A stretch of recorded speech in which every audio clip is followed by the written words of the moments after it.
সুপ্রিয় শিক্ষার্থী, শুভ সকাল। তোমাদের এর আগে পূর্ববর্তী ক্লাসে আমি তোমাদের প্রথম অধ্যায়ে উন্নততর জীবন বিজ্ঞানের ক্লাস নিয়েছিলাম, যেখানে আমি পুষ্টি ও পুষ্টি উপাদানের কথা বলেছিলাম। সেখানে আমি বলেছিলাম যে আমাদের 6টি পুষ্টি উপাদানের মধ্যে 3টি মুখ্য পুষ্টি উপাদান আর 3টি হচ্ছে সহায়ক পুষ্টি উপাদান। তাহলে আমি সেখানে 3টা মুখ্য পুষ্টি উপাদান এবং ভিটামিন নিয়ে আলোচনা করেছি। আজ ক্লাসে তুমি পাঠ শিরোনাম দেখো, খনিজ লবণ, পানি ও বডি মাস ইনডেক্স, এগুলো নিয়ে আলোচনা করব। তবে আজকে কিন্তু একটা গুরুত্বপূর্ণ ক্লাস আছে, যেটা বডি মাস ইনডেক্স। এটা দিয়ে তোমাদের মূল একটা প্রশ্ন, সৃজনশীল প্রশ্ন থাকতে পারে। তাহলে আজ আমি খনিজ লবণ, পানি ও বডি মাস ইনডেক্স নিয়ে আলোচনা করব। প্রথমেই আসো সহায়ক পুষ্টি উপাদান খনিজ লবণ ও পানি। এদেরকে সহায়ক উপাদান বলা হয় কেন?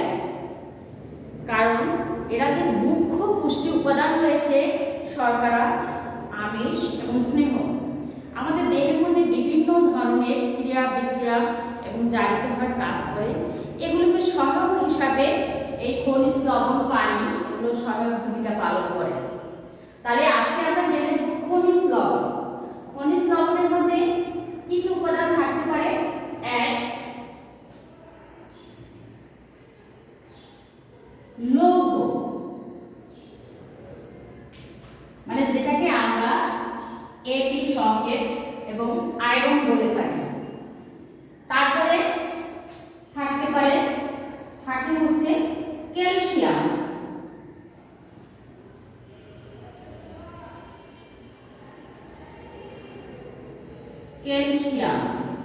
Ca এর সঙ্গে। তারপর হচ্ছে ফসফরাস,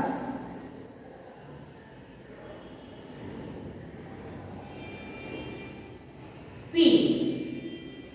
তারপরে আসলে পানি নিয়ে সহায়ক পুষ্টি উপাদান পানি, H2O, এগুলো নিয়ে আলোচনা করব। তাহলে দেখো,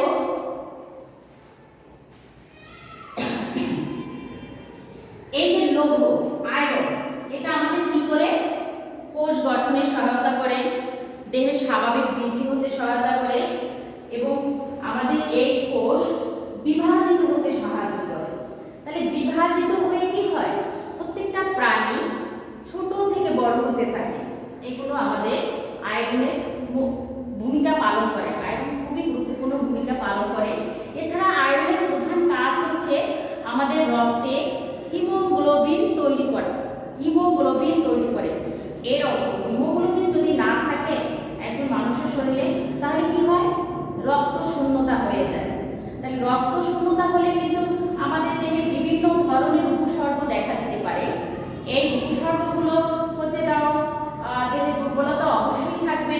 তারপর আমাদের শরীর বা চোখের নিঃশ্বাস, মুখমণ্ডল ফ্যাকাশে হয়ে যাবে, বুক ধড়ফড় করবে। এগুলো আমাদের, তাহলে দেখো আয়রনের অভাবে বিভিন্ন ধরনের রোগ হয়। আর একটা লক্ষ্য রাখবে, আমাদের দেহে 100 মিলিলিটার রক্তে কি থাকতে হবে? 100 মিলিলিটার রক্তে 50 গ্রাম, 100 মিলিলিটার রক্তে 50 গ্রাম কি থাকবে? আয়রন বা লৌহ জাতীয় 50 মিলিগ্রাম আয়রন থাকতে হবে। তাহলে দেখো আয়রন আমাদের দেহে বিভিন্ন ধরনের ভূমিকা পালন করে। তাইলে আমরা আয়রনের জানতে পারি হিউম্যান বডি, মানে আমাদের শরীরে কতটুকু আয়রনের উপাদান থাকতে পারে। তাইলে আমরা ধরে নাও আয়রন একজন পুরুষের দেহে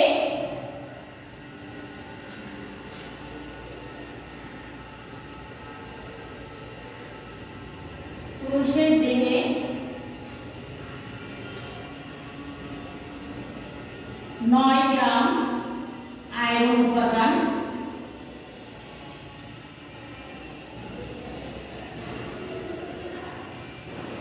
দরকার। তাহলে আমরা এখানে লিখতে পারি আয়রন উপাদান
শিশুদের দরকার 10 গ্রাম আয়রন উপাদান। তাহলে দেখো আমাদের দেহে আয়রনের ভূমিকা, এটাকে বলা হয় সহায়ক পুষ্টি উপাদান। সহায়ক পুষ্টি উপাদান হয়েও আমাদের দেহে আয়রনের গুরুত্বপূর্ণ ভূমিকা পালন করে, কারণ আয়রনের অভাবে আয়রনের প্রধান কাজই হচ্ছে হিমোগ্লোবিন তৈরি করা। এই হিমোগ্লোবিন না হলে আমাদের দেহে রক্ত শূন্যতা হয়। আর তোমরা বুঝতেই পারছো যে রক্ত শূন্যতা হলে আমাদের দেহে কি কি সমস্যা দেখা দিতে পারে। তাহলে গেল আমাদের আয়রন। তারপর আসে ক্যালসিয়াম। ক্যালসিয়ামও আমাদের দেহে দরকার, কারণ আমাদের দেহে সুস্থ থাকার জন্য ক্যালসিয়াম দরকার। এবং দেহের যে মোট ওজনের 2 ভাগ পরিমাণ ক্যালসিয়াম থাকতে হবে, এবং 2 ভাগ ওজন ক্যালসিয়াম আমাদের দেহের জন্য দরকার। এই ক্যালসিয়াম হচ্ছে ম্যাগনেসিয়াম প্লাস ফসফরাস, এই দুটো কিন্তু ক্যালসিয়ামের মধ্যে যুক্ত থাকে। এগুলো কি করে আমাদের হাড় গঠনে সহায়তা করে, দাঁত গঠনে সহায়তা করে, মুখ্য ভূমিকা পালন করে। এবং বাড়ন্ত শিশুর ক্ষেত্রে 500 থেকে এই যে ক্যালসিয়াম উপাদানের পরিমাণ বাড়ন্ত শিশুদের ক্ষেত্রে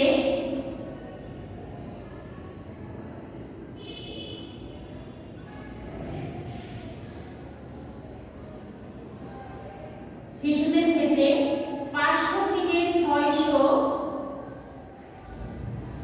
600 গ্রাম ক্যালসিয়াম উপাদানের দরকার।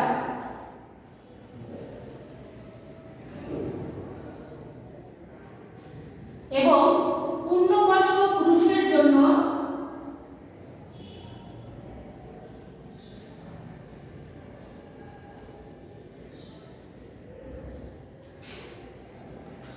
পুরুষের জন্য 450 গ্রাম ক্যালসিয়াম উপাদানের দরকার। দেখো তাহলে আমাদের ক্যালসিয়ামের জন্য আমাদের শরীর খুবই গুরুত্বপূর্ণ। এবং এই ক্যালসিয়ামের অভাবে কি হয়, রিকেটস রোগ হয়।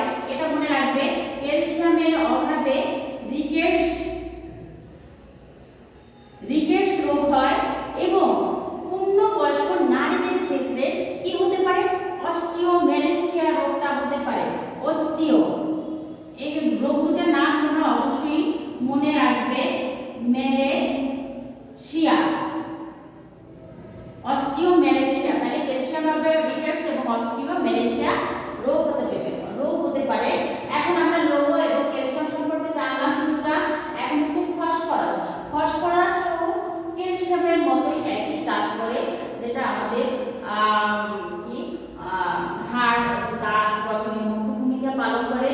আর এগুলো আমাদের এই যে ক্যালসিয়াম বা লৌহ জাতীয় মধ্যে আমাদের কচু শাক, লাল শাক, তারপর কাঁচকলা, ভুট্টা, গম, এগুলো আমাদের পরিমাণ মতো খেতে হবে। এবং ফসফরাসও আমাদের ডিম, তারপরে কলিজা, যকৃৎ, এগুলো খুব পরিমাণে খেতে হবে। এবং ফসফরাসে পুরুষ এবং স্ত্রীদের দেহে, এটা হচ্ছে ম্যাগনেসিয়াম, ক্যালসিয়াম, আর হচ্ছে ফসফরাস।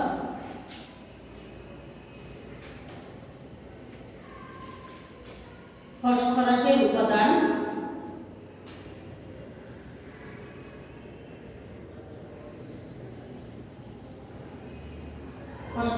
উপাদানের পরিমাণ। এবং এর ক্ষেত্রে ফসফরাসের উপাদানের পরিমাণ পুরুষ এবং স্ত্রীদের উভয়েরই সমান দরকার। পুরুষ এবং স্ত্রীদের ক্ষেত্রে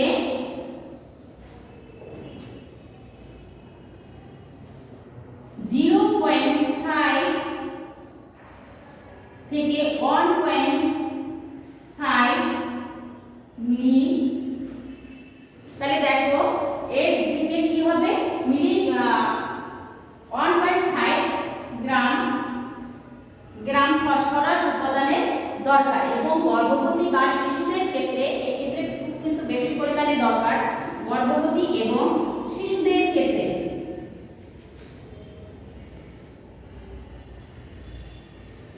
গর্ভবতী বা শিশুদের ক্ষেত্রে 10 গ্রাম ফসফরাস উপাদানের দরকার।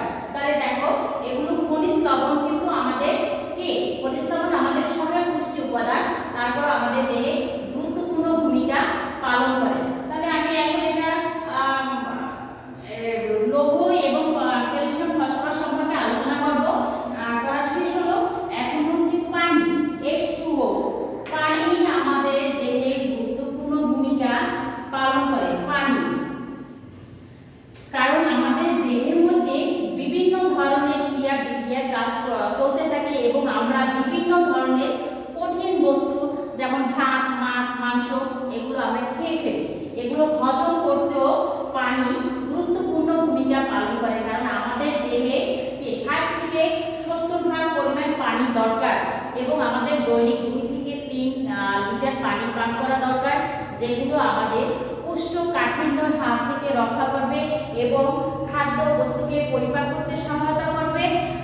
আর হচ্ছে কোষকে সজীব রাখতে গুরুত্বপূর্ণ ভূমিকা পালন করে পানি। আমাদের শরীরকে ঠান্ডা রাখতেও কিন্তু পানি গুরুত্বপূর্ণ ভূমিকা পালন করে। তাহলে আমরা খনিজ লবণ এবং পানি সম্পর্কে আলোচনা করলাম। এখন আমরা বডি মাস ইনডেক্স এইটা নিয়ে আমরা আলোচনা করব।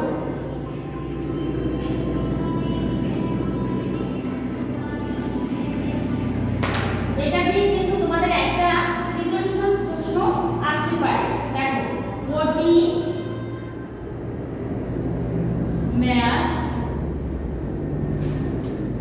index, এটাকে বলা হয় BMI বা বাংলায় বলা হয় দেহে ভর সূচি। ভর সূচি আমাদের উন্নততর জীবন যাপনের জন্য এবং সুস্থ থাকার জন্য আমাদের অবশ্যই BMI নির্ণয় করতে হবে এবং এই পদ্ধতি আমাদের মেনে চলে সঠিকভাবে আমরা সুস্বাস্থ্যের অধিকারী হতে পারবো। কারণ আমরা সাধারণত 0 থেকে 20 থেকে 24 বছর পর্যন্ত আমাদের দেহ বৃদ্ধি ঘটতে পারে এবং বৃদ্ধি ঘটে থাকে।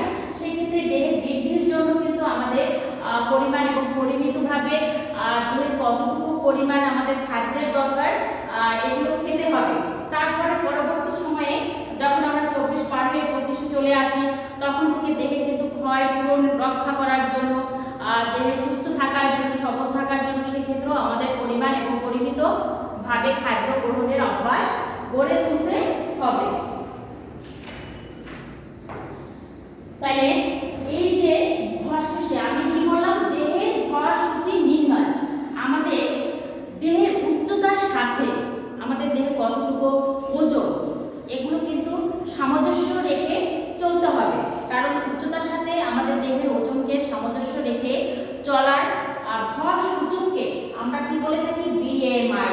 তাইলে ভর সূচককে আমাদের দেহের উচ্চতার সাথে দেহের ওজনের সামঞ্জস্য রক্ষা করার সূচককে BMI বলে থাকি। তাহলে BMI নির্ণয়ের জন্য তোমরা মনে রাখবে, BMI নির্ণয়ের জন্য একটা সূত্রের দরকার হয়। এই সূত্রটা তোমরা অবশ্যই শিখে নিবে। তাহলে আমরা সূত্রটা শিখে নিই। BMI এর জন্য একটা দেহের উচ্চতা,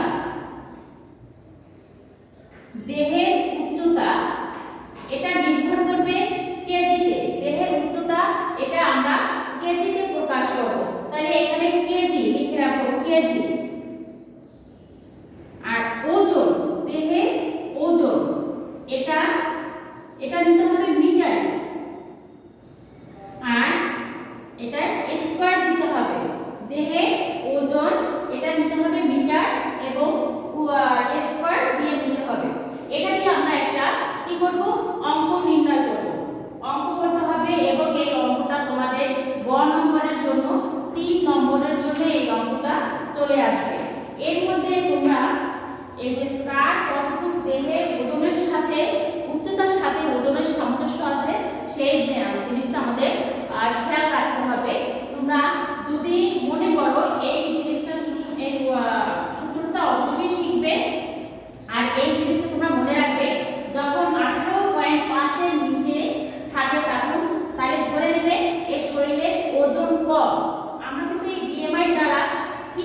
বুঝবো যে এর শরীরের ওজন 18.5, এটা আমরা বিএমআই এর দ্বারা অঙ্কের মাধ্যমে আমরা এটা নির্ণয় করা শিখে নেব।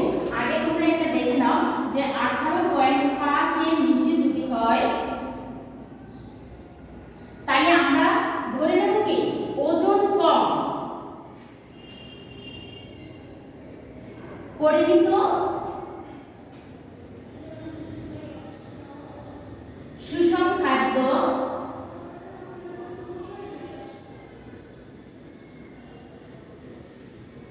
গ্রহণ করতে হবে। যদি 18.5 এর নিচে হয়, তারপর দেখো 18.5 থেকে 24.9 যদি থাকে তাইলে আমরা ধরে নেব সুস্বাস্থ্যের অধিকারী, সে হচ্ছে সুস্বাস্থ্যের অধিকারী। সুস্বাস্থ্যের, এগুলো তোমাদের অবশ্যই শিখতে হবে কারণ এটা দিয়ে একটা 4 নম্বরে প্রশ্ন থাকবে। তাহলে সুস্বাস্থ্যের অধিকারী 24.9 এর মধ্যে যদি আসে, 25 থেকে 29.9, 25 থেকে 29.9 যদি আসে তাইলে একে ধরতে দেব অতিরিক্ত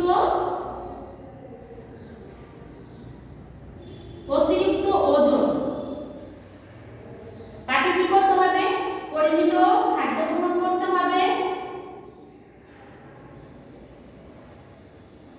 খাদ্য গ্রহণ ও ব্যায়াম মানে এক্সারসাইজ করতে হবে, পরিমিত খাদ্য গ্রহণ এবং ব্যায়াম করতে হবে। তারপর যদি দেখি 30 থেকে 34.9, 30 থেকে 34.9 হয়, তা হচ্ছে মোটা হওয়ার প্রথম স্তর, মোটা হওয়ার প্রথম স্তর। তাকেও পরিমিত খাদ্য গ্রহণ করতে হবে এবং ব্যায়াম করতে হবে। তারপর 40 এ 39 আর একটা আছে 35 থেকে 39.9, এটা হচ্ছে মোটা হওয়ার দ্বিতীয় স্তর, এটা মোটা হওয়ার দ্বিতীয় স্তর। একে অবশ্যই বেছে বেছে খাদ্য গ্রহণ করতে হবে, পরিমিত খাদ্য অবশ্যই, এবং কি করতে হবে? একে এক্সারসাইজ ঠিক ভালোভাবে ব্যায়াম করতে হবে। এই 35 থেকে 39.9 যদি হয়, তারপর যদি 40 এর উপরে হয়, 40 এর উপরে হলে এ একদম অতিরিক্ত মোটা, অতিরিক্ত মোটা। এর ফলে তার কি হবে? ডাক্তারের পরামর্শ নিতে হবে কারণ অতিরিক্ত মোটা হওয়ার কারণে আমাদের অনেক দেহে অনেক সমস্যা হয়ে থাকে, কারণ প্রেশার, ব্লাড প্রেশার হয়ে থাকে, যার থেকে আমাদের স্ট্রোক করার সম্ভাবনা থাকে, মৃত্যুর ঝুঁকি অনেকটাই বেড়ে যায়। তাইলে আমাদের এখন এগুলো প্রায় উচ্চতার সাথে দেহের ওজন কতটুকু পরিমাণ হবে সেটা আমরা অঙ্কের মাধ্যমে জানবো, আর এগুলো শিখে নেবে তোমরা। তাহলে আমরা ধরে নেব কি 18.5 থেকে 24.9 এটা হচ্ছে সুস্বাস্থ্যের অধিকার। তোমরা এটাকে আমরা কি বলবো? একটা আদর্শ মান ধরে নেব, আদর্শ মান, যে ওজনের সাথে যদি আমাদের দেহের উচ্চতার সাথে ওজনের আমরা যদি ক্যালকুলেশন করে 18.5 থেকে 24.9 এর মধ্যে রাখতে পারি তাহলে হবে কি সুস্বাস্থ্যের অধিকারী। এখন তাহলে আমরা অঙ্কটা শিখে নিই।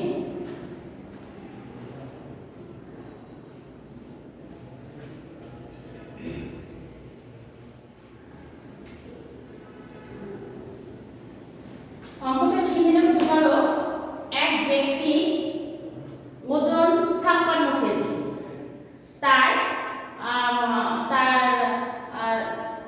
ওজন 56 কেজি এবং উচ্চতা হচ্ছে 1.67 মিটার। আমরা আগে শিখে নিয়েছিলাম এটা মিটার দিয়ে এবং কেজিতে প্রকাশ করতে হবে। যদি তোমার হিসেবে ধরো, তুমি তো আর মিটার কিংবা কত সেন্টিমিটার এটা তো আর তুমি জানো না, তো আমরা হিসাব করি কি? আমরা হিসাব করি হচ্ছে আমার কত 5 ফুট 2 ইঞ্চি এরকম করে, বা 5 ফুট 6 ইঞ্চি এরকম করে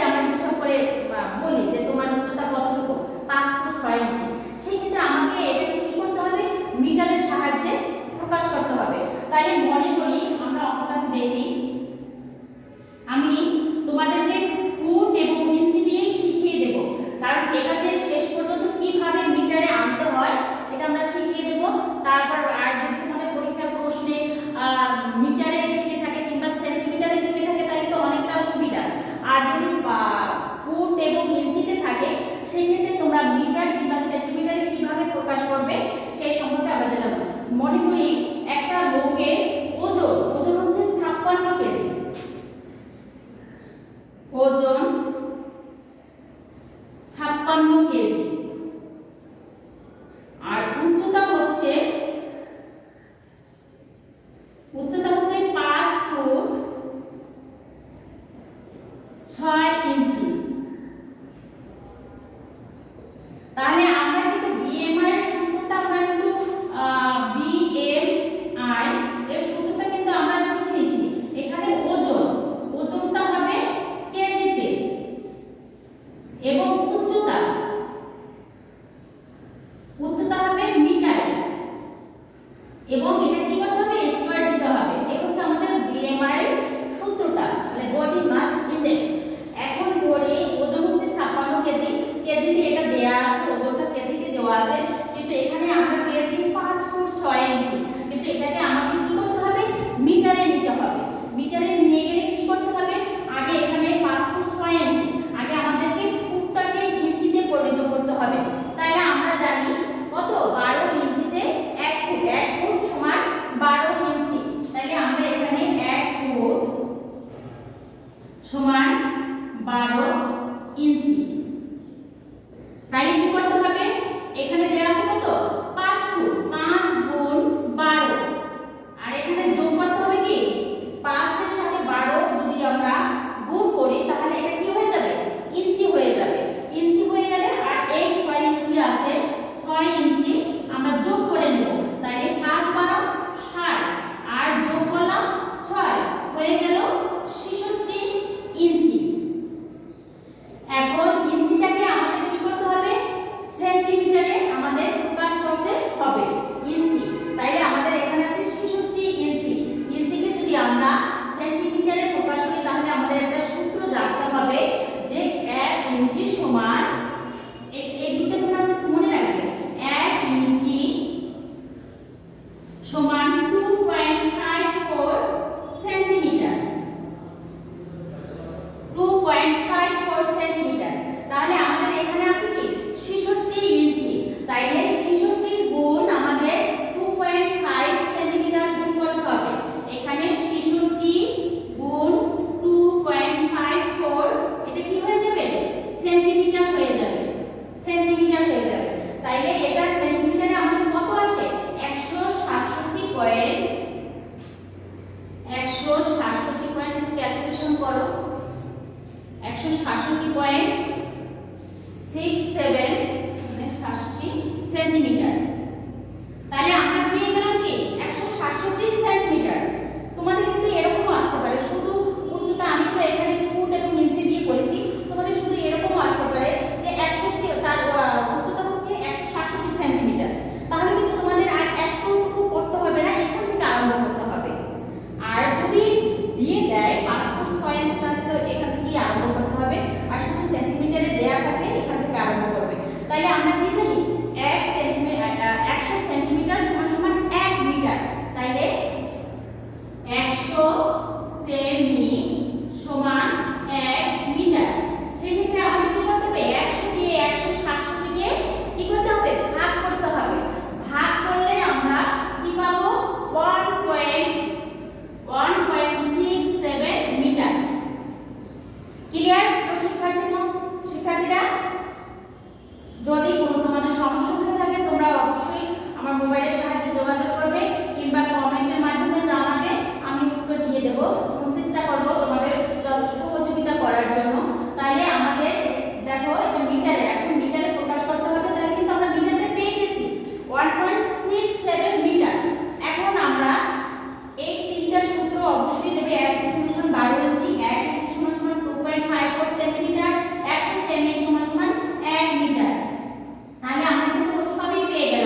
1.67, এটাকে তোমরা একটু ক্যালকুলেশন করো।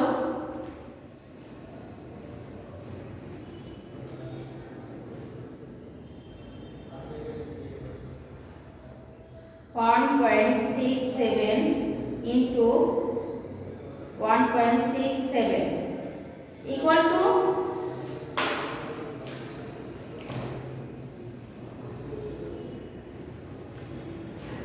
কত আসে?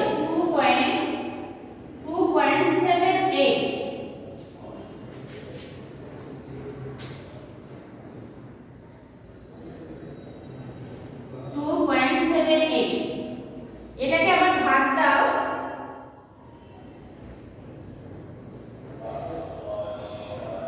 তাহলে দেখো এখানে আমাদের চলে আসে 20।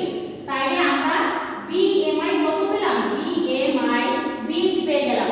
20 তাহলে আমাদের কি আসে? আমরা শিখেছিলাম কি 20 যদি 25 থেকে 29 বা 18.5 থেকে 18.5 থেকে 5 থেকে 24.9 24.9 এর মধ্যে হয়, এটাকে আমরা কি করব? আদর্শ মান ধরবো। আদর্শ মান।